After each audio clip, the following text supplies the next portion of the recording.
That's a deep frustration, a real punch in the gut.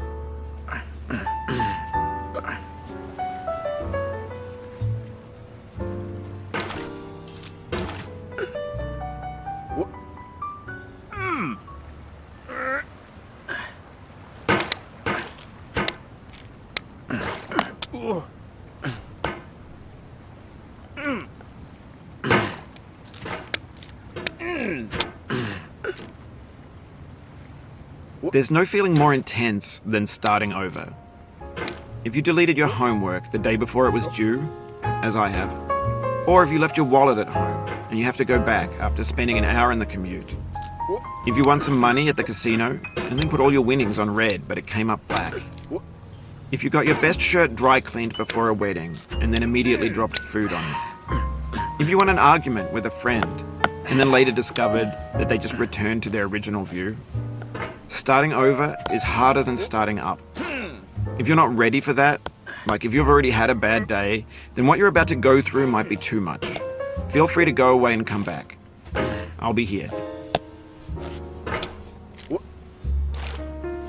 Alright, thanks for coming with me on this trip. I'll understand if you have to take a break at any point. Just find a safe place to stop and quit the game. Don't worry, I'll save your progress, always. Even your mistakes.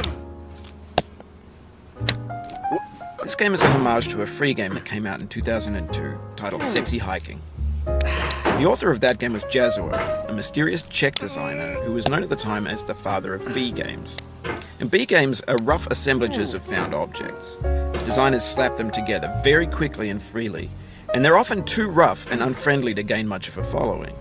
They're built more for the joy of building them than as polished products.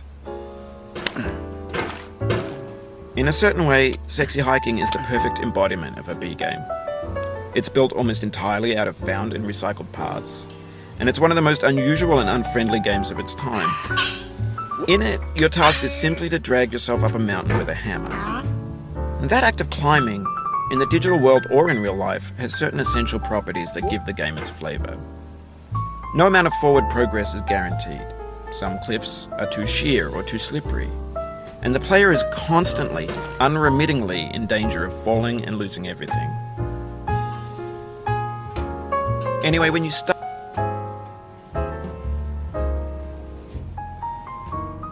Sexy Hiking, you're standing next to this dead tree that blocks the way to the entire rest of the game.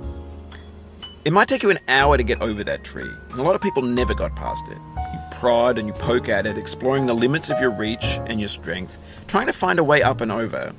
And there's a sense of truth in that lack of compromise. Most obstacles in video game worlds are fake. You can be completely confident in your ability to get through them once you have the correct method or the correct equipment or just by spending enough time. In that sense, every pixelated obstacle in Sexy Hiking is real. The obstacles in Sexy Hiking are unyielding, and that makes the game uniquely frustrating. But I'm not sure Jazzuo intended to make a frustrating game. The frustration is just essential to the act of climbing, and it's authentic to the process of building a game about climbing. A funny thing happened to me as I was building this mountain. I'd have an idea for a new obstacle, and I'd build it, test it, and it would usually turn out to be unreasonably hard. But I couldn't bring myself to make it easier. It already felt like my inability to get past the new obstacle was my fault as a player rather than as a builder. Imaginary mountains build themselves from our efforts to climb them, and it's our repeated attempts to reach the summit that turns those mountains into something real. When you're building a video game world, you're building with ideas, and that can be like working with quickset cement. You mold your ideas into a certain shape that can be played with, and in the process of playing with them, they begin to harden and set until they're immutable, like rock. And at that point, you can't change the world, not without breaking it into pieces and starting fresh with new ideas.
Oof, sorry about that.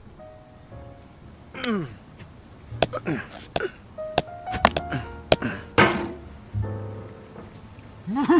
it happened again. Keep on trying, don't let it get to you.